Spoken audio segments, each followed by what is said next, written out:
तो hello guys, आ गए आप। I hope you are all doing well और मैं बिल्कुल ठीक हूँ। तो आज सोच रहे होंगे कि हमारा क्या टॉपिक है। तो आज का हमारा टॉपिक है बोर्ड मास, यानी कि इस टॉपिक में आपको बहुत ही मुश्किल होती है। तो ये बोर्ड मास आप पर बहुत जुल्म करता है, लेकिन इंशाल्लाह इस वीडियो के बाद आपको ये बोर्ड मास इंतहाई इंपॉर्टेंट और इंतहाई आसान लगेगा। तो हम लेक्चर स्टार्ट करते हैं अपना बोर्ड मास का। तो फर्स्ट ऑफ ऑल पहले यहाँ लिखता हूँ बोर्ड मास। तो बोर्ड मास होता है बी एम, ये है हमारा बोर्ड मास। और बोर्ड मास में क्या क्या इस्तेमाल होता है वो लिख लेता हूँ। फार्मूला इसका है बी ओ। तो ये है बोर्ड मास। इसमें बी से स्टार्ट होता है ब्रैकेट,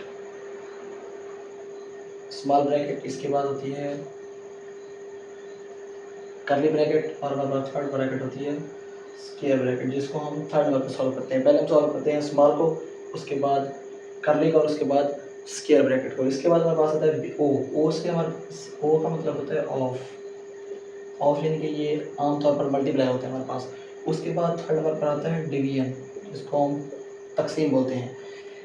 फोर्थ नंबर पर हमारे पास आता है मल्टीप्लाई, मल्टीप्लाई जिसको हम ज़र बोलते हैं। उसके बाद ए से एडिशन, जमा, और लास्ट के पास आता है सब्ट्रैक्शन। तो ये आपके पास हो जाएगा बोर्ड मास, जिसमें पहले पहले हम करेंगे ब्रैकेट सॉल्व, उसके बाद कर्ली ब्रैकेट, स्क्वायर ब्रैकेट, उसके बाद आएगा ऑफ। ऑफ से मुराद मल्टीप्लाई, उसके बाद डिवीजन के डिवाइड, फिर मल्टीप्लाई, एडिशन और सब्ट्रैक्शन। अगर ये आपको चार इसके यानी कि अगर आपको ये 6 रूल आते हैं तो इसके बाद इसी से ही हमारा बोर्ड मास स्टार्ट होगा। अगर ये आपको नहीं आता तो बोर्ड मास स्टार्ट नहीं होगा और आप सॉल्व नहीं कर सकते। अगर मिसाल के तौर पर आपने एक सवाल, आपके पास मैं सवाल भी लिखवाऊँगा, हम लो लेवल से हाई लेवल पे जाएंगे। तो अगर ये आपको रूल नहीं आता तो आप कोई भी सवाल सॉल्व नहीं कर सकते। तो पहले आपको सवाल आना चाहिए, इसका रूल आना चाहिए। अगर ये रूल आएगा तो सवाल सॉल्व होगा। तो हम कुछ क्वेश्चन करते हैं इसी के लिहाज से, तो इंशाल्लाह आपको वो समझ आएंगे अगर ये आपको रूल समझ आ गया है तो। ओके, सॉरी, अगर आप यहाँ पर देखें तो आपके पास प्लस भी है और मल्टीप्लाई भी है। तो हमने पहले क्या सॉल्व करना है, मल्टीप्लाई। देखें यहाँ पर मल्टीप्लाई यहाँ पर है और प्लस यहाँ पर, इसका मतलब बोर्ड मास में मल्टीप्लाई पहले आता है और प्लस बाद में आता है। तो आपने पहले क्या करना है, मल्टीप्लाई। तो हम पहले इसको और इसको मल्टीप्लाई करेंगे, यानी कि 8 3 24 प्लस 6। 24 को 6 से आप प्लस करें तो आंसर क्या आएगा, 30। तो ये आपका आंसर बन जाएगा। अगर आपने पहले प्लस कर दिया और बाद में मल्टीप्लाई कर दिया तो हमारा आंसर गलत साबित होगा। तो आपने इस तरीके से इसको सॉल्व करना है। आई होप आपको ये सवाल क्लियर हो गया होगा। तो चलते हैं नेक्स्ट क्वेश्चन पर। यहाँ पर देखिए, अब हमारे पास डिवाइड भी है प्लस भी है। तो आपने पहले क्या सॉल्व करना है, डिवाइड को। यहाँ पर देखिए पहले डिवाइड है और प्लस यहाँ है। तो डी पहले है, ई बाद में है। डी से डिवीजन और ए से एडिशन। तो आपने पहले क्या सॉल्व करना है, डिवीजन। तो आप पहले इसको डिवाइड करेंगे, 5 डिवाइड 20, 20 डिवाइड 5 हो जाएगा 4 प्लस 7। 4 और 7 को प्लस करें तो आंसर आएगा 11। तो यही आपका फाइनल आंसर बन जाएगा। आई होप आपको ये दो सवाल इंतहाई क्लियर हो गए होंगे। अब चलते हैं क्वेश्चन नंबर 3 पर। तो ये थोड़ा सा ट्रिकी क्वेश्चन है लेकिन इंतहाई ईजी है। पर देखिए यहाँ पर ब्रैकेट भी है, डिवीजन भी है, माइनस भी है और प्लस भी है। तो आप परेशान नहीं होना, आपने जस्ट आपने ये फार्मूला इस्तेमाल करना है जो मैंने यहाँ पर आपको लिखवाया हुआ है। तो यहाँ पर देखिए पहले पहले ब्रैकेट है, तो आपने पहले ब्रैकेट सॉल्व करनी है, पहले डिवाइड नहीं करना।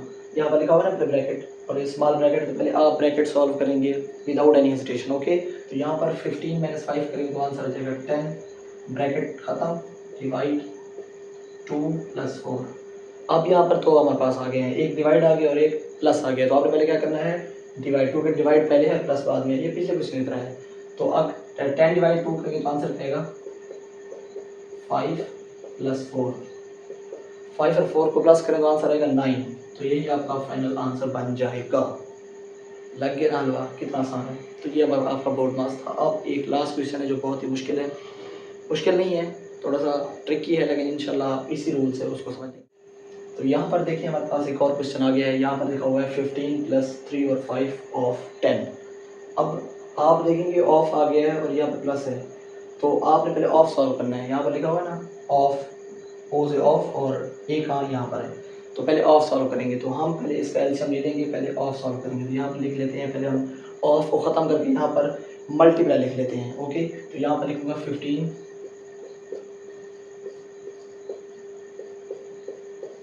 ओके, अब इसके बाद क्या करेंगे, इसको काट देंगे।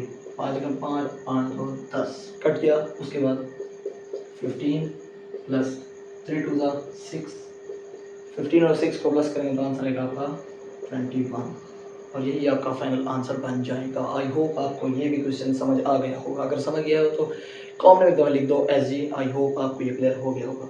तो चलते हैं नेक्स्ट क्वेश्चन। ये बिल्कुल वैसे है पिछले क्वेश्चन की तरह 1/2 ऑफ 8 + 3। तो पहले आप क्या सॉल्व करेंगे 1/2 ऑफ, तो आपको खत्म करने के लिए क्या करेंगे, वेरी गुड, मल्टीप्लाई। तो 1/2 ऑफ की जगह मल्टीप्लाई 8 + 3। तो अब कट्टम कोटा होगा हमारा 2 एकम 2, 2 4 8, 4 1 4 + 3, 4 को 3 से प्लस करें तो आंसर आएगा 7 और ये आपका फाइनल आंसर बन जाएगा विद रिस्पेक्ट टू बोर्ड मास। तो ये भी आपका सवाल क्लियर हो गया। तो एक और सवाल मैं लिखता हूँ, उसके बाद हम ये सेशन खत्म। यहाँ पर स्टूडेंट आएगा वो उसका डाउट ये होगा सर यहाँ पर मल्टीप्लाई तो है, तो आपने ख्याल करना है कि अगर पहले से वो मल्टीप्लाई लिखा हो तो वो एम वाली कैटेगरी में आता है जो कि डिवाइड से नीचे है। तो आपने पहले डिवाइड को प्रायोरिटी नहीं देनी, मल्टीप्लाई को प्रायोरिटी नहीं देनी, आपने डिवाइड को देनी है। अगर वो हमारा मल्टीप्लाई पहले से ऑफ में ठहरा हो तो फिर वो हमारा डिवाइड से पहले होगा, बात को समझना है। अगर वो हमारा मल्टीप्लाई ऑफ में ठहरा हो तो फिर आप डिवाइड से उसको पहले सॉल्व करेंगे, लेकिन यहाँ पर तो पहले से मल्टीप्लाई में है तो ये हमारा एम की कैटेगरी में है जो कि डिवाइड से नीचे है। तो पहले हम डिवाइड करेंगे उसके बाद मल्टीप्लाई करेंगे। अगर वो ऑफ में लिखा हो तो फिर पहले आप डिवाइड से उसको पहले करें। तो जो मैं हमारे पिछले क्वेश्चन हुए हैं उसमें मैंने डिवाइड से पहले किया था, तो एक और भी समझा देता हूँ, आई होप ये क्लियर हो जाएगा। तो यहाँ पर अब डिवाइड है तो डिवाइड करेंगे, 24 को 4 से डिवाइड करें तो आंसर आएगा 6 + 3 × 4। अब हमारे पास प्लस भी है मल्टीप्लाई भी है तो आप इजीली मल्टीप्लाई पर सॉल्व करेंगे। तो 6 + 3 4 12, 6 और 12 को मल्टीप्लाई प्लस करें तो आंसर आएगा 18। तो ये आपका फाइनल आंसर बन जाएगा। तो एक ऑफ वाला सवाल मैं करवाता हूँ तो आपको ऑफ वाला जो मसला है वो भी क्लियर। तो ये है आपका क्वेश्चन लास्ट जो इंतहाई इम्पोर्टेंट। अगर ये आपको क्वेश्चन आता है ना तो आपको यहाँ आने के जो पैसे वसूल है ना सारे पैसे वसूल हो जाएंगे। ठीक हो गया। तो यहाँ पर देखें इसमें तो जो अब ये सवाल सॉल्व करेंगे तो इसमें 2 किस्म के आंसर आएंगे और इसमें एक सही होगा एक गलत होगा। देखते हैं कौन सा आपका सही है। तो मैं दोनों लिख देता हूँ, आपने कमेंट में बताना है इस वीडियो को स्टॉप करके कि आपका आंसर कौन सा था। तो इसका एक आंसर बनेगा, जो इंटेलिजेंट स्टूडेंट है वो क्या करेंगे, वो इसको डिवाइड करेंगे तो इसका आंसर हो देंगे 14 और एक स्टूडेंट होंगे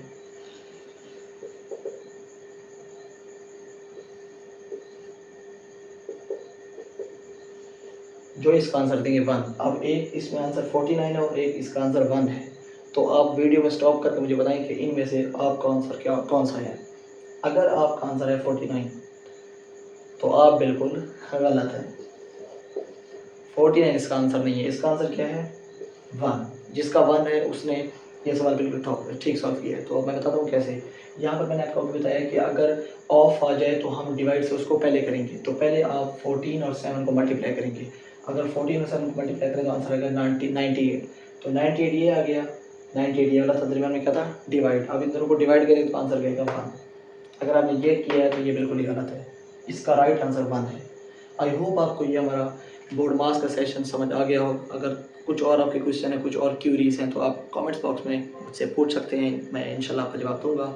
तो आपका यहाँ आना और मेरा यहाँ पढ़ाना दोनों हमारा इंशाल्लाह फ़ायदेमंद जाएंगे और आपके लिए भी फ़ायदा होगा।